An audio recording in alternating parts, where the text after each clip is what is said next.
in a perfect world, if I was teaching a brand new guitar student, probably like a teenager or an adult, someone just, very, very new coming to the instrument, new to music, I would love to do nothing but spend 6 months or maybe even a year of just talking about music, listening to music, talking about the nuts and bolts, how it's constructed. That way, when we get to studying the tunes, the licks, the scale patterns, the shapes, the chord shapes, everything, you automatically have something to relate it to up here rather than trying to learn all of that stuff in tandem with putting it on the guitar, because what's going to happen, what happens most of the time, is you're going to focus on the shape more than what the shape represents. Like, here is a shape of a major scale. Now you're going to be focusing on where your fingers go to execute that major scale rather than thinking, root note, second, third, fourth, fifth, sixth, seventh, and then back to the root. So my music theory course, it's called Theory Logic. And the thing that I really want to do with it is, I call it musical critical thinking. Let's actually take a look at what's going on in music. Let's try to eliminate as much memorization as we can, and let's see if we can learn lessons that can stack on top of themselves. Something that I tell my students as well is we want to avoid islands of information. A major scale just isn't a major scale, and chords aren't just chords, and triads aren't just triads, and seventh chords aren't just seventh chords. And you don't want to learn these things independent of one another, because it's going to make the language of music incredibly difficult, and it's going to be confusing, and you're going to be like, well, I'm through with this whole theory thing. I'm just not going to get there. So in Theory Logic, I start from, I would say that my first two lessons are the most important for the course and for understanding music as a whole. I start with just looking at notes and understanding where our note system comes from, which would be, let's take a look at an octave, and let's think about that physically for a second. What is an octave physically? So A440 and A880 is a doubling of frequency, or we can half that, so, 220, 110, whatever. And within that octave, it's called an octave for another reason, and I kind of get to that. But within that thing that we perceive as the same note but a different pitch, we break it up into 12 even slices. And then through those 12 even slices, we have a pattern of those 12 that we create a major scale out of, which is not even. And I think that's one of the most difficult things for people to understand if they don't look at that first. So the major scale is a very particular pattern: whole, whole, half, whole, whole, half. And I think the idea of keys, I think the idea of intervals, and I think the idea of building scales outside of the major scale all gets a lot more confusing if you don't understand those two things.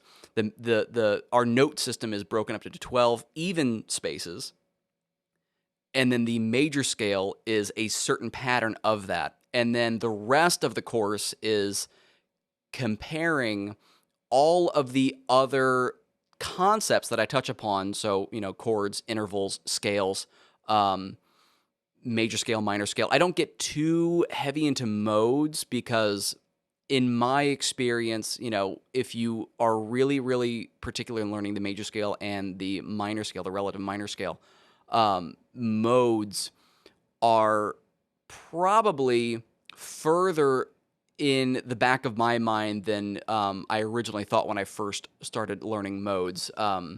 If you understand how to solo over chord changes and targeting chord tones, understanding like a modal scale becomes a little bit less important. So I don't really touch upon modes, but I compare everything back to the major scale.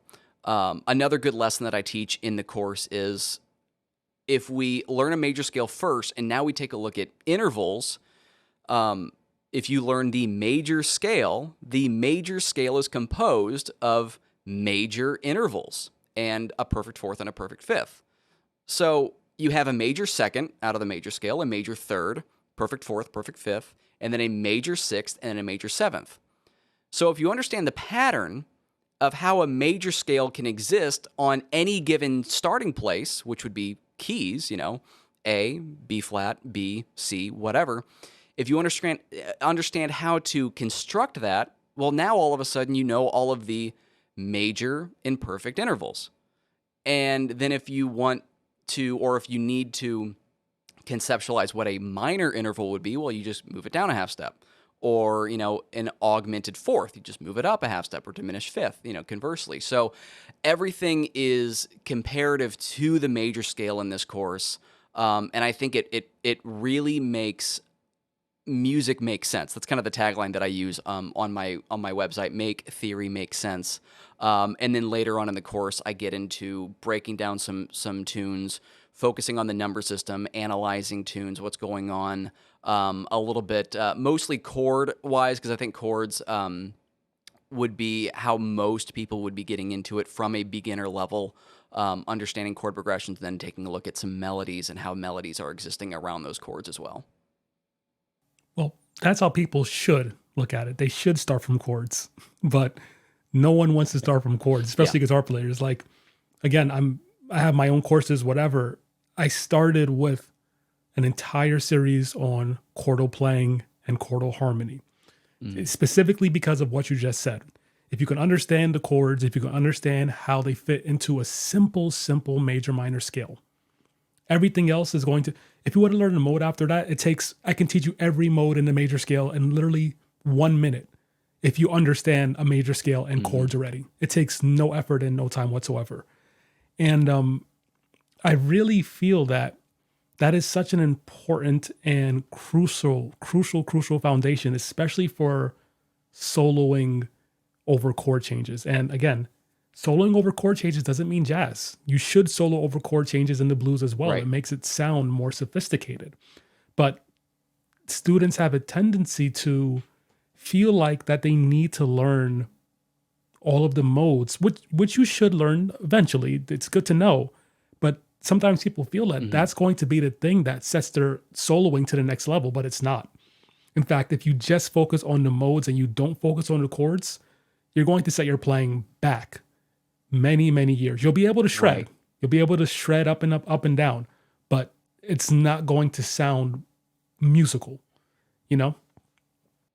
Yeah, and I think anyone that thinks that soloing over chord changes is a jazz thing, one of the players that I will often cite would be Mark Knopfler from Dire Straits. I broke down some of his licks that he plays in Sultans of Swing pre-solo. I might have talked a little bit about the solo in that video. I don't remember. But Mark Knopfler is such a chordal player.